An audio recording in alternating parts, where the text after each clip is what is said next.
はい。我が家のモルモット広場、モルモットさんたちのお家ですね。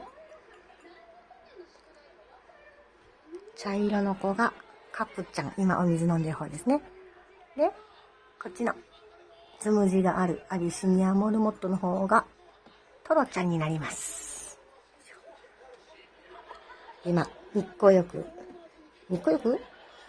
ちょっとね、窓の光も入れて明るくしています。